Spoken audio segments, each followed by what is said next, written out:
Hi guys, book లో కమెంటరీకి స్వాగతం. ఈ వీడియోలో బెంటెన్ లో వచ్చే ఏలియన్స్ గురించి మనకి తెలియని ఫ్యాక్ట్స్ ఏంటో తెలుసుకుందాం. ఇక మొదలెడదామా? ముందుగా బెన్ వాచ్ లో మిలియన్స్ ఆఫ్ ఏలియన్స్ ఉంటాయని మనకి తెలుసు. బెన్ కొన్ని మాత్రమే యూజ్ చేసి ఉంటాడు. వాటిలో నాకు తెలిసిన ఏలియన్స్ వరకు చెప్తాను. First alien ghost free. మనకి చిన్నప్పుడు ఈ ఏలియన్ వస్తేనే లైట్ గా జర్కయ్యే వాళ్ళం. ఈ ఏలియన్ చూసేదానికి దెయ్యంలా ఉంటది, అందుకే కొంచెం స్కారీగా అనిపిస్తుంది. ఈ ఏలియన్ ట్రాన్స్ఫర్మేషన్ కి కాంచనా బీజియం ఇచ్చుంటే కరెక్ట్ గా సెట్ అయ్యేది.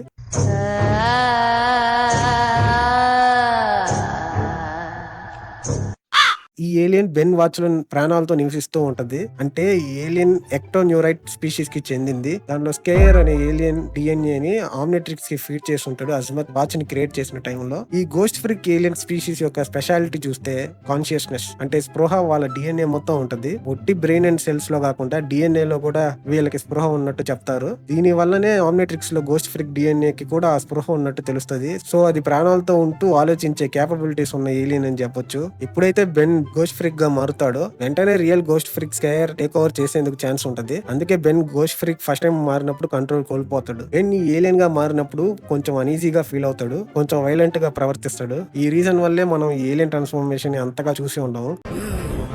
ఈ ఫామ్ కూడా బాగానే ఉంది. ఇక నుంచి దీన్ని ఉపయోగించడానికి భయపడాల్సిన అవసరమే లేదు. దీనికి ఇంకో రీజన్ సన్లైట్ అని చెప్పొచ్చు. బెన్ ఎందుకు ప్రిఫర్ చేయడు. గోస్ట్ ఫ్రిక్ ఏలియన్ ని బెన్ 10 థీమ్ సాంగ్ లో 9th ప్లేస్ లో చూపిస్తారు. కానీ సీజన్ 2 లో బెన్ వాచ్ నుంచి ఎస్కేప్ అవడంతో క్యానన్ బోల్ట్ ని రీప్లేస్ చేసి ఉంటారు సీజన్ 3 and 4 థీమ్ సాంగ్ లో. క్యానన్ బోల్ట్ ఒరిజినల్ 10 ఏలియన్స్ లో ఉండదు, కానీ గోస్ట్ ఫ్రిక్ పోవడంతో అన్నకి సీట్ వచ్చి ఉంటది 9th ప్లేస్ లో. ఆ కంటిన్యూటీ మిస్ అవ్వకూడదని అడ్జస్ట్ చేసి ఉంటారు. నైస్. నెక్స్ట్ సెకండ్ ఫ్యాక్ట్ ఏ ఏలియన్ చూద్దాం. Way Big. ఒక 100 తాటి చెట్లు కలిపిన హైట్ ఉంటది ఈ ఏలియన్. ఈ ఏలియన్ యొక్క డిజైన్ మన బెంటన్ క్రియేటర్స్ జాపనీస్ లో అల్ట్రామ్యాన్ అనే సూపర్ హీరో ఉంటది, అక్కడ నుండి టస్కరించారని చెప్పొచ్చు. వీళ్ళ పవర్స్ ని కంపేర్ చేసి చూస్తే ఒకేలా ఉంటది. ఇద్దరు బాగా ఆకాశం ని హద్దురా అన్నట్టు ఎదిగి ఉంటారు. ఇద్దరు వకాండా ఫర్ ఎవర్ అంటూ బీమ్ ఎనర్జీ అటాక్ ని చేస్తారు. ముఖ్యంగా తెల్లగా ఉంటారు. ఇదే కాకుండా వే బిగ్ చేత జాపనీస్ యాక్సెంట్ లో మాట్లాడిచ్చుంటారు. వే బిగ్ భాష ఇలా ఉంటదని చెప్తారు. మాట్లాడిందేమో వే బిగ్ భాషలో, బట్ సౌండ్స్ లైక్ జాపనీస్ అని చెప్పొచ్చు. ఇది మీరు ఆమ్నివర్స్ లో ఒక ఎపిసోడ్ లో చూడొచ్చు. Coming to Earth, rampaging through the city, robot minions. This was all about the peanuts. వీళ్ళిద్దరిని పక్కన పెడితే ఈజీగా అర్థమవుతుంది అది ఇది కాదు అదే ఇది అని. Okay guys, next third fact ఏంటో చూద్దాం. బెన్ ప్రెగ్నెంట్ అయ్యాడని మీకు తెలుసా? ఏం మాట్లాడుతున్నావురా? నరాలు కట్ అయిపోయింది. ఐ మీన్ బెన్ ట్రాన్స్ఫార్మ్ అయిన ఏలియన్ రీప్రొడక్షన్ చేసింది ఆ ఏలియనే బిగ్ చిల్.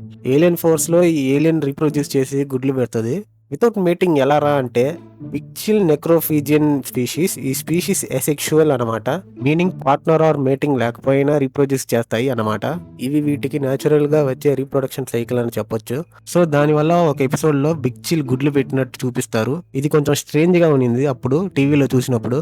ఈ ఎపిసోడ్ లో బిగ్ చిల్ ఇనుముని లావాని లబక్ మని మింగుతుంది క్రేవింగ్స్ అని చెప్పి. తన పిల్లలకి గూడు కూడా కడుతుంది. ఒక పక్షి ఎలా గుడ్లు పెట్టే టైంలో ప్రవర్తిస్తుందో అలా ప్రవర్తిస్తుంది. ఇదేం పెద్ద ఫ్యాక్ట్ ఏం కాదు, కొంచెం వింతగా ఉన్నింది. స్పేస్ లో కోల్డ్ గా ఉన్న చోటే అవి ఉంటాయట. సోలార్ ప్లాస్మా మాత్రమే తింటాయట.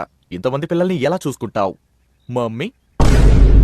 నెక్స్ట్ ఫ్యాక్ట్ ఏంటంటే ఈ మల్టీవర్స్ కాన్సెప్ట్ ని మెయిన్ స్ట్రీమ్ టెలివిజన్ లో క్లియర్ గా చూపించిన సిరీస్ ఈ బెంటన్ ఆమ్నివర్స్ అని చెప్పొచ్చు. ఒరే మార్వెల్ అండ్ డీసీ ఎప్పుడో చూపించారు 1960s లోనే, నువ్వేంటి బెంటన్ అంటున్నావు అని అడుగుతారని తెలుసు. ఈ ఆల్టర్నేట్ రియాలిటీని పిల్లలకి ఐ మీన్ యంగ్ పీపుల్ కి 2010s లో నుండి బెంటన్ లో చూపిస్తూ వస్తారు. ఎగ్జాంపుల్ బెన్ 10,000 అని చెప్పొచ్చు. మార్వెల్ డీసీనే మల్టీవర్స్ కాన్సెప్ట్ ని కనిపెట్టిన కిడ్స్ కి కార్టూన్ నెట్వర్క్ లో మెయిన్ స్ట్రీమ్ గా చూపించి ఇలా ఒక కాన్సెప్ట్ ఉందని తెలియజేసింది బెంటన్ అని చెప్పొచ్చు. ఈ మల్టీవర్స్ ని ఇప్పుడు దాకా వచ్చిన మెయిన్ స్ట్రీమ్ మార్వెల్ మూవీస్ కన్నా బెంటన్ ఆమ్నివర్స్ లోనే బాగా హ్యాండిల్ చేసి ఉంటారు, ఎక్సెప్ట్ మన లోకి మామా and spider verse. Next fact ఏంటంటే యూనివర్స్ ని క్రియేట్ చేసింది బెన్నే అని తెలుసా? ఇది కొంచెం డిబేటబుల్ టాపిక్, ఎందుకంటే Maltruant and Ben final battle లో ఎన్హైలార్ పవర్ అన్లీష్ అయ్యి universe, solar system and Milky Way destroy అయ్యే సమయంలో బెన్ తప్ప ఈ లోకంలో మరో జీవరాశి ఉండదు. అప్పుడు బెన్ ఏలియన్ ఎక్స్ గా మారి రియాలిటీని మార్చే పవర్ ని యూజ్ చేసి రిక్రియేట్ చేశాడు. దీన్ని మురపట్ల మార్చాడని కూడా చెప్పొచ్చు. ఇందులో ఏది కరెక్టో తెలియదు, కానీ ఏ హీరో అయినా ఒక సిటీని కాపాడేది చూసుంటాం, ప్లానెట్ ని కాపాడేది చూసుంటాం, గ్యాలాక్సీని కూడా కాపాడేది చూసుంటాం. కానీ సింగిల్ హ్యాండెడ్ గా యూనివర్స్ ని క్రియేట్ చేసిన వాడిని చూసారా? మొదట్లో ఎలా ఉందో అలా రీస్టోర్ చేసేవాడిని చూసారా?